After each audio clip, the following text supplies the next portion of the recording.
like being out there not being able to hear? Not very good. Good evening, everyone. My name is Tim Forsey. I'm a volunteer organizer with the Bayside Climate Change Action Group, which for short we call BCAG. So I'd like to begin tonight by acknowledging the traditional owners and custodians of the land on which we meet tonight, the Bunurong people of the Kulin Nation. I pay my respects to their elders, both past and present. I'd like to say thanks to you in the audience tonight. There's one or two of you here, which is great to see. And thanks for taking time out from your busy week to come here and for 90 minutes to focus on tonight's topic, which is climate change, risks and opportunities. Thanks to all the people from Brighton Secondary for making this possible, this excellent venue, and for working with us, and it's been really good to get to know some of the staff and students at Brighton Secondary. Before I hand over to Rob Gell, who will be our MC for the evening, I've got any number of introductory and housekeeping matters. First of all, the mobile phones, if we could have those set to silent, of course, and should you need the toilets, it's back out down the stairs, past the tables, around to the left, and out in that direction. So take a packed lunch.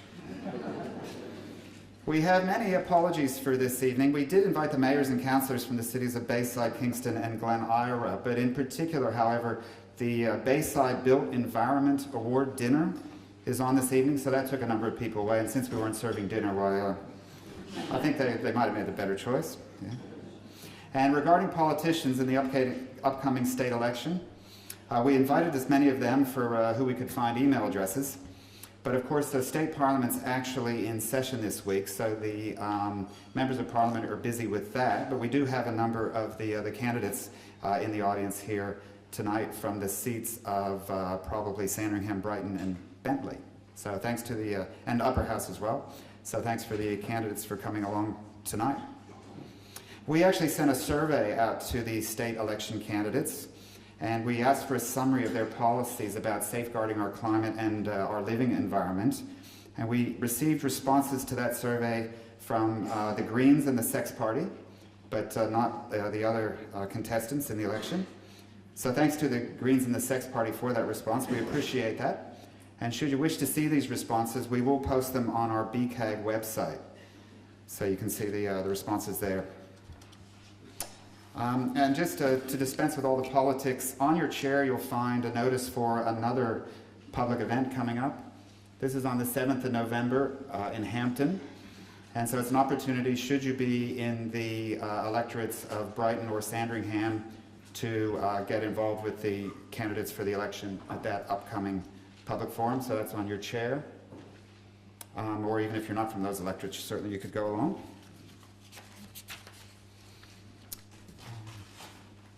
Mia, next slide, please. There we go. The Bayside Climate Change Action Group is a local, non-profit, non-political community volunteer group that formed 8 years ago. Our aim is to inform Bayside people about the risks and opportunities presented by climate change. We help our neighbours to live more sustainably, and we try to influence key Australian decision makers to make good decisions. Should you wish to get involved with us at BCAG, please chat with any of the volunteers that you might see in the orange vests, or visit the table. We have a table down below that you passed on the way in. Or there is a brochure on your chair, yet another brochure, which explains more about our volunteer work at BCAG and how you can sign up to be a member. It doesn't cost anything. We're always looking for volunteers and donations, and we thank you for your gold coin donation this evening, which will help to cover some of the costs for tonight. This slide shows the human sign we organized on Sandringham Beach in April 2007. On that magical Sunday morning, over 1,500 Bayside people came together to send a message to politicians and other community leaders that we need urgent climate action. I don't know if any of you were in that sign. A few. For a few years after that amazing day on the beach, we seem to be making progress in Australia, but in more recent times we've gone backwards. But there isn't time to go backwards because climate change just keeps moving along. These photos show climate change impacts at places where I have lived or visited myself. Cameron, Louisiana in the United States, a place where I used to work in the oil industry, was totally wiped out by Hurricane Rita in 2005. The lovely mountain town of Marysville, Victoria, largely destroyed by Black Saturday in 2009, when we saw Melbourne's hottest day ever recorded, 46.4 degrees, which came on the back of 10 years of drought when Melbourne's water storages had fallen as low as 28%. And the last photo, a beach area that I visited when I lived in New Jersey in the United States, damaged by Superstorm Sandy in 2012. We know that there's already too much greenhouse gas in the atmosphere because that atmosphere is a very thin skin. If there were not too much greenhouse gas, these many extreme weather events would not be happening as often as they are with such severity. As a chemical engineer, I know that we can't endlessly dump pollutants into the air and destroy forests as well and not expect there to be consequences. So for a few years now, I've been motivated to act. But I'm also motivated to act because I have strong memories about what sort of country Australia was when my wife Connie and I first arrived. And I have strong feelings about what Australia can be in future. Connie and I grew up overseas, but we had the opportunity to come to Melbourne with my work nearly 30 years ago.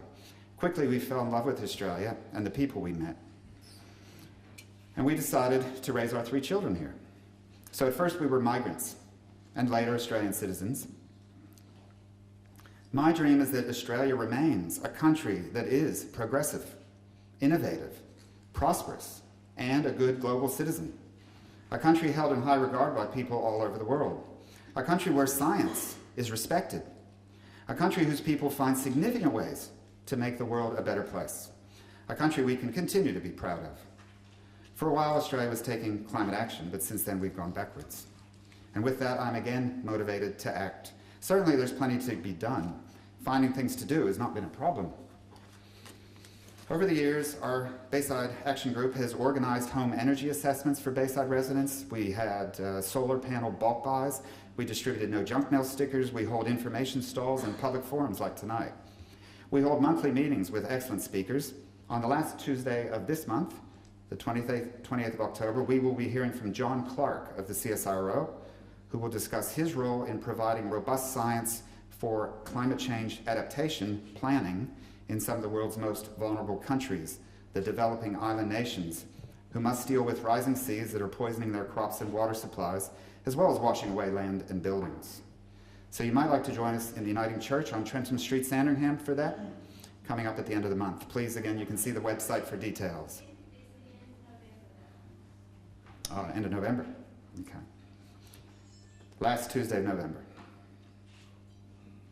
Our latest project, made possible by Bayside Council grant, is a soft plastics recycling trial program whereby not just plastic bags, but all plastic packaging, which can't go into our blue bins, that can now be collected in special dedicated bins for recycling by a local company who converts that into outdoor furniture, decking, that sort of thing. Currently, these soft plastics end up in landfill or as litter in our waterways. Tonight, I've brought along the latest contribution from our house. So this is what it looks like. You can collect it and take it down for recycling. So if you thought you were coming along tonight to hear about a lot of rubbish, you were right.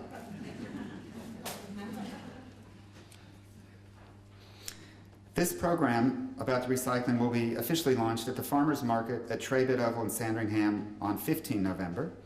And for more information about this program, you can visit our stall in the foyer after the event here. Like any community group, we need people, new ideas, new energy, and we'd love to see you all get involved. I shall join the speakers here later on stage in case there's any local questions that I might be the best suited to answer. But just a few more thank yous to all those different tables that we saw down in the foyer. We have volunteers from Environment Victoria who have been campaigning in this area and down on the Mornington Peninsula and all around the state, encouraging all political candidates to take environmental conservation and climate action seriously. As a mainly volunteer organization, Environment Victoria are likewise looking for people to get involved, especially now that the election looms. On your seat, you will find a pledge card from Environment Victoria outlining some broad environmental issues. So Environment Victoria even brought some pens along. So if you'd like to sign this pledge card, fill it out, leave it back on your seat. We will collect those and take them to where they need to go with your pledges. Also at a table in the foyer, we have Danielle King of Green Moves. Now Danielle is one of Melbourne's key people to see for information about healthy and sustainable homes. Danielle is helping Bayside Council to deliver sustainable living programs in Bayside and is a longtime member of BCAG. And also with the table is Sarah Quast, another hardworking supporter of BCAG, and the owner of Eco Mixpo, that great little green product shop down on Hampton Street. It's worth a visit. And a final thank you to our BCAG volunteers in the orange vests. Community events like this just don't happen on their own. We have had about 30 volunteers involved with this event since planning started back in April. And who knows how many more have been telling their friends about this on the street and on Facebook. So thanks to our BCAG volunteers. So now, let me introduce our MC for this evening, Rob Gell. If you are of a certain age, you will be quite familiar with Rob's work presenting the weather on channels 10, 9, and 7. However, what perhaps you did not know is that Rob is also a fellow of the Royal Geographical Society and an inaugural fellow of the Environment Institute of Australia and New Zealand. He is a coastal geomorphologist and was formerly a teacher of environmental science and physical geography at the tertiary level. Rob works as an environmental and communications consultant and is a director of World Wind. He is the chairman of the Mornington Peninsula and Western Port Biosphere Reserve Foundation, chairman of Wildlife Victoria, and a member of the Victorian Coastal Council. Please welcome Rob Gell.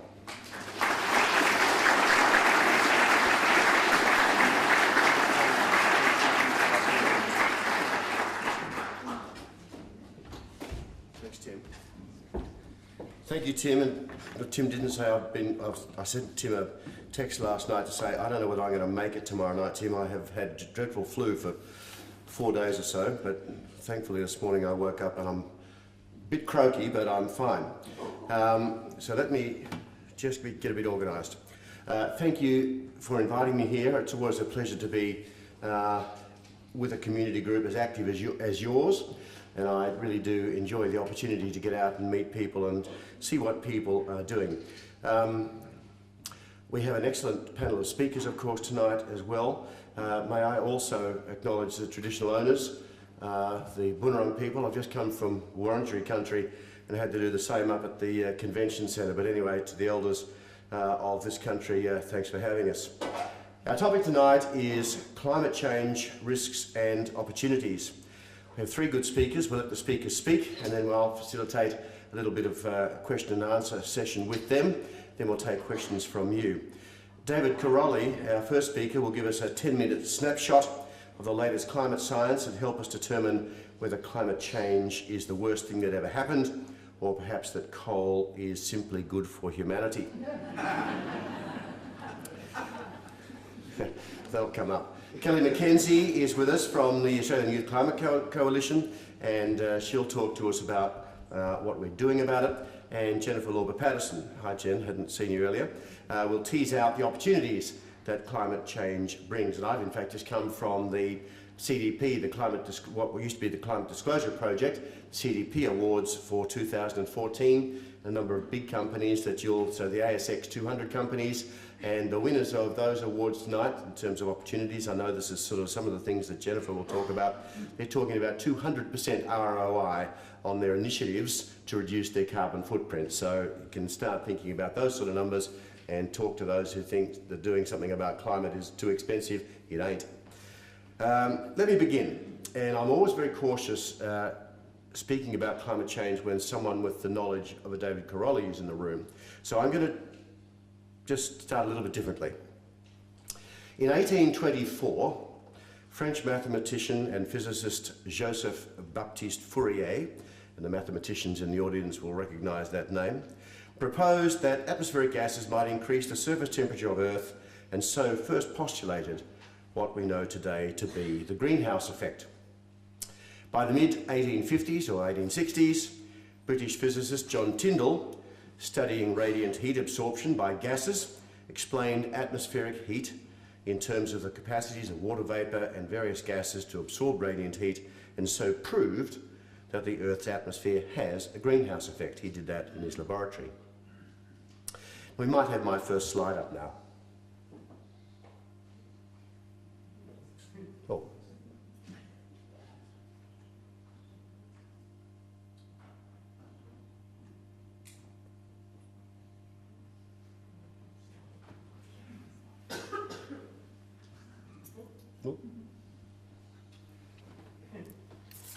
In 1891, coal was clearly thought to be good for humanity. Now, I don't know where that puts our Prime Minister. Maybe he's back in 1890, but no, we won't go there. But it seems that the upstanding members of Tacoma in Washington were not acquainted with Tyndall's work from just a decade earlier and were unaware of the seriousness of their prognostication. We can warm the world on coal. Then in 1896, Svante Arrhenius, a Swedish Nobel chemist studying the ice ages, published in the Philosophical magazine that changes in the levels of carbon dioxide in the atmosphere could substantially alter Earth's surface temperatures, and that a doubling of carbon dioxide would cause a temperature rise of 5 or 6 degrees centigrade. That's in 1896. Now that must really have upset these coal miners, but of course they really didn't take any notice of Nobel Prize winners. If you go to my next slide now. Indeed then, at the time that John Glenn was launched into space from Cape Canaveral in 1962, humble oil scientists weren't paying too much attention to Fourier, Tyndall or Arrhenius either. We might argue that nothing has changed. What has changed is that Humble Oil's modern day version of ExxonMobil's daily production, and if you just hit the space bar and go to my little equation here, the equation today is not 7 million tonnes of glacier can be melted every day on energy produced by Humble Oil. It's 79 million tonnes is energy produced by oil, just from one company, from ExxonMobil today. And that doesn't include the cumulative impacts of the emissions since John Glenn went into space. Which brings us then to our first speaker, who's going to tell us whether this is a risk or indeed an opportunity. Professor David Karoly is Professor of Meteorology and an ARC Federation Fellow in the School of Earth Sciences at the University of Melbourne. He's an expert in climate change science and was involved through several different roles in the preparation of the fourth assessment report of the Intergovernmental Panel on Climate Change when they released their report in 2007, which was indeed awarded the Nobel Peace Prize. So we have a Nobel scientist with us in this room, like Svante Arrhenius back in the 1890s. And they were awarded that jointly with Al Gore for their efforts to build up and disseminate greater knowledge about man-made climate change and to lay the foundations for the measures that are needed to counteract such change. Professor Karoly is active in research on climate variability and climate change, including greenhouse climate change, stratospheric ozone depletion and interannual climate variations due to the El Niño Southern Oscillation. Recently, he's been studying the impacts of climate change on weather extremes and the impacts on human and natural systems. David, welcome. Great to be with you again. We're looking forward to your presentation, which is how has Australian climate changed and how will it change in the future?